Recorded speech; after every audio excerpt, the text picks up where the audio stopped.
The Bible, revered by billions as the infallible Word of God, yet filled with inconsistencies, contradictions, and outright conflicting accounts. For centuries, believers have clung to its pages as a source of truth, while skeptics have pointed out the glaring flaws that undermine its credibility. Today we'll be looking at some of the top contradictions in the Bible, exposing the cracks in the foundation of this so-called holy book. If the Bible claims to be divinely inspired, it shouldn't contradict itself. Yet from conflicting creation stories to contradictory accounts of Judas's death, the inconsistencies pile up. Once you see these contradictions for what they are, you might just question everything you've been told. The Bible wastes no time getting its facts tangled. Right from the start, in the opening chapters of Genesis, we're hit with two completely contradictory versions of how humans were created. In Genesis 1, it's all laid out neatly. Over 6 days, God creates everything: light, sky, land, plants, animals, and finally, humans. On the 6th day, after making all the animals, God creates man and woman simultaneously in his own image. It's a nice, orderly progression: plants first, then animals, and finally humans to cap it all off. Now flip the page to Genesis 2, and suddenly the story shifts. This time, God creates man first, before any plants or animals. Man is made from dust, placed in the Garden of Eden, and then, God goes on to create the animals to keep him company. But none of the animals are quite good enough, so God puts man into a deep sleep, rips out one of his ribs, and uses it to fashion woman as a secondary creation. The order is totally reversed: man first, then plants and animals, and finally woman. These aren't minor details, they're fundamental contradictions in the sequence of creation. How do you reconcile this? You don't. Apologists will try to squirm out of it by claiming these are two complementary perspectives on the same event. But let's be real. Different perspectives don't change the order of events unless you're making excuses for a book that's supposed to be divinely inspired and infallible. If this were a science textbook, nobody would give it a pass for having two incompatible chapters on the origin of life. So why does the Bible, a text billions claim to be the Word of God, get a free pass for messing up its foundational story? If the Bible can't even get its creation story straight in the very first chapters, what does that say about the rest of the book? Simple. If you're looking for consistency, logic, or reliability, you won't find it here. Number 2 on our list of top contradictions in the Bible is the bizarre inconsistency regarding how many animals Noah was supposed to cram onto the ark. You'd think if God gave Noah specific instructions on how to save all life on earth, he'd at least be clear about it. But nope, we get two conflicting sets of instructions in the span of a few verses. In Genesis 6, verse 19 to 20, God tells Noah to bring 2 of every kind of animal onto the ark, 1 male and 1 female. That seems simple enough: 2 by 2, male and female, ensuring each species can reproduce after the flood. This is the version most people know, thanks to countless children's books and Sunday school lessons. But fast forward to Genesis 7, verse 2 to 3, and suddenly the rules change. Now Noah is told to take 7 pairs of clean animals and 2 pairs of unclean animals. 7 pairs? Where did that come from? Not only does this contradict the earlier 2 of each instruction, but it also raises an obvious question. How did Noah, who lived long before the Mosaic Law defined clean and unclean animals, even know which animals were clean? This isn't just a minor inconsistency, it's a glaring contradiction that makes it clear these 2 versions of the story came from different sources, likely combined by later editors trying to stitch them into one narrative. The result? A confused mess that leaves anyone reading it wondering which version they're supposed to believe. And of course, apologists have their usual explanations. They'll claim Genesis 6 gives a general instruction, and Genesis 7 provides additional detail. But that excuse doesn't hold water. Genesis 6 explicitly says Noah should take 2 of every kind, period. No mention of 7 pairs, clean animals, or anything else. It's like getting 2 different sets of blueprints for the same building. If they don't match, something's wrong. So what's the takeaway here? If a supposedly omniscient God can't even give consistent instructions for a life-saving mission that's central to the survival of the human race and every species on Earth, what does that say about the reliability of the rest of the Bible? Spoiler alert, not much. Number 3 on our list of top contradictions in the Bible is yet another flood-related blunder. Apparently, God can't even keep his timeline straight when it comes to one of the most famous stories in the Bible. how long did the flood actually last? In Genesis 7 verse 17 it says, "For 40 days the flood kept coming on the earth." Simple, right? We all know the classic tale. 40 days and 40 nights of torrential rain, turning the entire world into a giant water park. It's a neat, memorable detail repeated in countless sermons and children's books. But then, just a few verses later, Genesis 7 verse 24 throws a curveball. The waters flooded the earth for 150 days. Wait, what? So now it's not just 40 days of rain, it's 150 days of flooding? Which is it? Did the flood last for 40 days? Or did the water stay around for 150 days? Apologists love to jump in with creative excuses, claiming that the rain lasted 40 days, but the floodwaters persisted for 150 days. Nice try, but that's not what the text says. Genesis 7:17 doesn't just mention rain, it clearly says the flood itself lasted 40 days. Yet a few lines later, it's suddenly dragging on for 150 days. That's not clarification, that's flat-out contradiction. This isn't a case of poetic storytelling or symbolic numbers. If you're claiming a literal global flood wiped out all life on Earth, the duration matters. You can't just throw in conflicting timelines and expect readers not to notice. Here's the thing. This inconsistency, like many others in Genesis, points to the fact that the flood story likely came from multiple sources, stitched together into one narrative. The result? A patchwork story that can't even agree on something as basic as how long the flood lasted. And if you're thinking, well, maybe it doesn't matter, consider this. If a divinely inspired book can't even maintain internal consistency in one of its foundational stories, how reliable can it really be when it comes to anything else? So, was it 40 days or 150 days? Who knows? But one thing's clear, when it comes to biblical contradictions, the flood story is a gift that keeps on giving. Number 4 on our list of top contradictions in the Bible takes aim at a big one, God's nature. Specifically, can anyone actually see God? The Bible can't seem to make up its mind on this crucial point. First, in Exodus 33:20, God explicitly says, "You cannot see my face, for no one may see me and live." Pretty straightforward.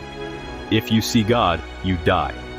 God's holiness is supposedly so overwhelming that mere mortals can't handle it. This is the verse that's often quoted to emphasize God's otherworldly nature. But wait, flip back to Genesis 32:30, and we get something entirely different. Here Jacob wrestles with a mysterious figure all night, only to realize afterward that it was God. Jacob then says, "I saw God face to face, and yet my life was spared." Hold up. Didn't God just say seeing him would kill you? Yet Jacob not only survives, but claims to have looked God in the face. So which is it? This isn't a trivial detail, it's a core contradiction about God's nature. Apologists will do mental gymnastics to explain this one, often claiming that Jacob didn't literally see God, but instead encountered some kind of angel or divine representative. Others argue that Jacob saw a different aspect of God, whatever that means. But here's the thing. The text plainly says Jacob saw God and lived to tell the tale. It gets better. Exodus 24 verse 9 describes Moses, Aaron, and 70 elders of Israel seeing God and even sharing a meal in his presence. Yet somehow, they also survive. So much for "no one may see me and live." These conflicting accounts reveal a deeper issue. Different parts of the Bible present wildly different conceptions of God. In one version, he's this untouchable, invisible being who can't be approached. In another, he's hanging out with humans, wrestling in the dirt or having dinner. It's as if multiple authors, with different ideas of what God is, contributed to these stories without bothering to make them consistent. And let's not forget the most glaring problem. If God's word is perfect and inspired, why does it contradict itself on something as fundamental as whether people can even look at him? Contradiction 4 leaves us with one conclusion. Either God can be seen, or he can't. But the Bible once again can't seem to decide. Number 5 on our list of top contradictions in the Bible takes us to an outright theological mess. Who incited King David to take a census of Israel? Was it God or was it Satan? You'd think this would be an easy one to get right, but nope. The Bible gives two completely different answers. In 2 Samuel 24:1, it says, "Again the anger of the Lord burned against Israel, and he incited David against them, saying, 'Go and take a census of Israel and Judah.'" So, according to this account, God was angry and directly caused David to take the census, which later results in a plague that kills 70,000 people. Charming, right? God incites David, punishes Israel for it, and then has David beg for mercy. Classic Old Testament stuff. But hold on. Flip over to 1 Chronicles 21:1 and suddenly the story changes. Here it says Satan rose up against Israel and incited David to take a census of Israel. Wait a second. Wasn't it God in the previous version? Now it's Satan? Which is it? Did God do it or did Satan do it? Because those are two pretty different motivations, don't you think? Apologists often scramble to explain this one, claiming that God allowed Satan to act as his agent in the second account, but this explanation falls apart on closer inspection. The text in 2 Samuel doesn't mention Satan at all. It directly says God incited David. There's no hint of a third party involved. Meanwhile, 1 Chronicles shifts the blame entirely onto Satan. These are not two complementary perspectives. They're outright contradictions. This also raises another uncomfortable question. Why would God, who supposedly knows everything, deliberately incite David to sin, only to punish him for doing exactly what he was told? If it's Satan's fault, why didn't God intervene before thousands of people died? It's almost as if these stories were written by different authors with wildly different ideas of divine justice, and they never bothered to sync up their narratives. At best, this contradiction reveals sloppy editing. At worst, it shows a complete lack of coherence in the Bible's portrayal of God's character. Is he a just and loving deity, or a capricious figure who manipulates humans into sinning just so he can punish them? Whatever the case, one thing is clear. If the Bible can't even agree on something as basic as whether God or Satan was responsible for a major event, it's hard to take it seriously as a consistent moral guide. Number 6 on our list of top contradictions in the Bible dives into the gruesome end of Judas Iscariot, the infamous betrayer of Jesus. You'd think the Bible could at least be consistent about how this notorious figure met his end, but once again, we get two very different, irreconcilable stories. In Matthew 27 verse 5, we read that Judas, overcome with guilt after betraying Jesus, went away and hanged himself. End of story, right? Not quite, because Acts 1 verse 18 offers a completely different version. Here it says, "With the payment he received for his wickedness, Judas bought a field. There he fell headlong and his body burst open, and all his intestines spilled out." Wait a minute. Did Judas hang himself, or did he fall and explode in a field he supposedly bought with his blood money? These aren't two perspectives on the same event. They're two entirely separate, mutually exclusive accounts of his death. Some apologists try to bridge this contradiction with a far-fetched explanation. They suggest Judas hanged himself first, but the rope eventually broke and his body fell and burst open. Creative? Sure. Plausible? Not really. The texts give no indication that these events are connected. They're clearly different stories with different details. Even more bizarre is the mention in Acts that Judas used the money to buy a field. But according to Matthew, Judas didn't keep the money. He threw it back at the chief priests, who then used it to buy the infamous potter's field. So now we have another contradiction. Did Judas buy the field himself, or did the priest buy it after he returned the money? These aren't trivial discrepancies. They expose the fact that the New Testament was written by multiple authors with differing traditions, and later compilers didn't bother to harmonize the contradictions. If the Bible can't even agree on how a central figure like Judas died, how can anyone claim it's a divinely inspired, inerrant document? At the end of the day, whether Judas hanged himself or exploded in a field, what's clear is that biblical authors couldn't get their story straight. And if they can't keep the details of one of the most significant betrayals in history consistent, it begs the question, what else did they get wrong? Number 7 on our list of top contradictions in the Bible is one that hits right at the heart of the New Testament: the genealogy of Jesus. The Gospels of Matthew and Luke both provide detailed family trees for Jesus, but if you line them up side by side, you'll quickly notice something's very wrong. These lineages are completely different. In Matthew chapter 1, Jesus' genealogy is traced through David's son Solomon, leading down through a line of kings to Joseph, Jesus' legal father. It's a royal lineage meant to emphasize Jesus' connection to King David and his right to the throne of Israel. But flip over to Luke chapter 3, and suddenly the genealogy takes a detour. Here Jesus' lineage is traced through David's son Nathan, not Solomon. And instead of kings, we get an entirely different set of ancestors leading all the way to Joseph, who, by the way, isn't even biologically related to Jesus according to Christian doctrine, since Jesus was supposedly born of a virgin. So which one is right? Did Jesus descend from Solomon as Matthew claims, or from Nathan as Luke insists? Apologists often try to wiggle out of this contradiction by arguing that Matthew gives Joseph's lineage while Luke gives Mary's lineage. But this explanation doesn't hold up under scrutiny. Both genealogies explicitly state they are tracing the line of Joseph, not Mary. Worse still, the two genealogies can't even agree on Joseph's father. According to Matthew, Joseph's father was Jacob. But in Luke, Joseph's father is listed as Heli, unless Joseph had two dads, which raises a whole different set of questions. This is yet another blatant contradiction. The fact that the Gospels couldn't even agree on something as foundational as Jesus' family tree speaks volumes about the reliability of the New Testament. If these genealogies were supposed to prove Jesus' legitimacy as the Messiah by showing his descent from David, they failed spectacularly. Instead, they highlight just how inconsistent and contradictory the Bible can be, even when it's trying to establish key theological points. At the end of the day, this isn't just a minor detail, it's a central part of the Christian claim that Jesus fulfilled messianic prophecies. But with two incompatible genealogies, both can't be true. And if they can't even get this right, how can anyone trust the rest of the story? Number 8 on our list of top contradictions in the Bible is a major one, the time of Jesus' birth.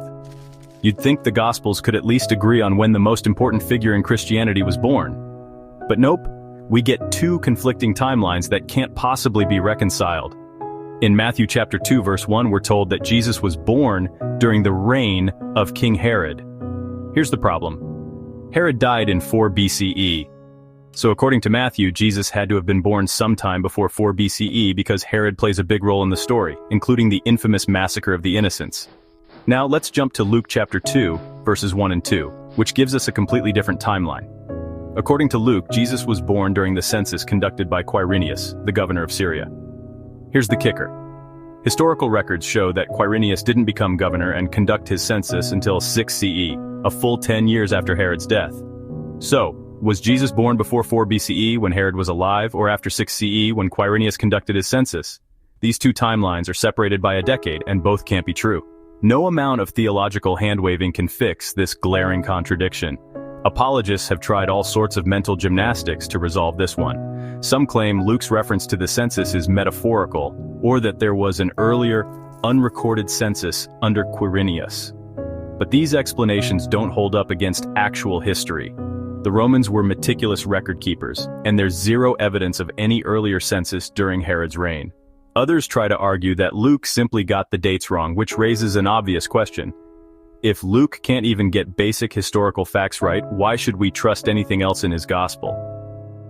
This contradiction is a serious problem for anyone claiming the Bible is historically accurate or divinely inspired. If the authors couldn't even agree on something as basic as when Jesus was born, it casts doubt on the entire narrative. Was Jesus born during Herod's reign or during Quirinius's census? The Bible can't seem to decide, and that's a problem. In the end, whether it's 4 BCE or 6 CE, what's clear is that biblical authors were less concerned with historical accuracy and more focused on spinning their own theological tales. And if they couldn't nail down the timeline of Jesus' birth, what else did they get wrong? Number 9 on our list of top contradictions in the Bible is another gem from the story of Judas Iscariot, this time about the infamous potter's field, bought with the blood money Judas received for betraying Jesus. The only problem? The Bible can't agree on who actually bought the field. In Matthew chapter 27 verses 6 and 7, we're told that after Judas threw the 30 pieces of silver back at the chief priests, they said, "It is not lawful to put them into the treasury, since it is blood money." So they took the money and used it to buy the potter's field as a burial place for foreigners.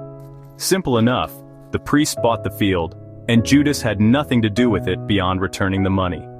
Now flip to Acts chapter 1 verse 18 and suddenly we get a totally different story.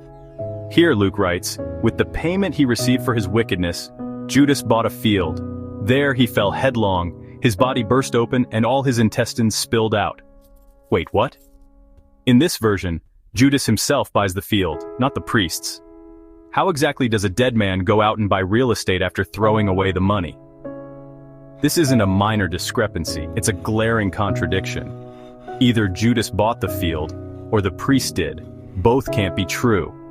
Apologists will try to claim that Judas indirectly bought the field by returning the money, which the priests then used to make the purchase. But that's not what Acts says. It explicitly states that Judas bought the field with the money, not that the priests acted on his behalf. And let's not forget the added absurdity of Judas's death. In Matthew, he hangs himself. In Acts, he falls head first, and his body bursts open. So not only can't the Bible decide who bought the field, but it also can't agree on how Judas met his grisly end. This contradiction exposes a deeper problem. The Gospels and Acts weren't written by people collaborating to tell one consistent story. They were written by different authors with different agendas and sources. The result? Conflicting accounts that make it impossible to pin down what actually happened. So who bought the potter's field? According to Matthew, it was the priests. According to Acts, it was Judas. But if the Bible can't even get something as basic as a real estate transaction straight, how can it possibly be trusted to deliver absolute truth? Number 10 on our list of top contradictions in the Bible involves one of King David's elite warriors, Josheb-Basshebeth, also known as Jashobeam, because why have one name when you can have two? The Bible gives us two accounts of this mighty warrior's exploits, and surprise, they don't match. In 2 Samuel chapter 23, verse 8, it says, "These are the names of David's mighty warriors. Josheb-Basshebeth, a Tachemonite, was chief of the three. He raised his spear against 800 men, whom he killed in one encounter." Impressive, right? One man kills 800 soldiers in a single battle. Superhuman, sure, but it makes for a great heroic tale. Now flip over to 1 Chronicles chapter 11, verse 11, and suddenly the story changes. This is the list of David's mighty warriors. Jashobeam, a Hachmonite, was chief of the officers. He raised his spear against 300 men, whom he killed in one encounter. Hold on. 300 men? That's a far cry from the 800 mentioned in Samuel.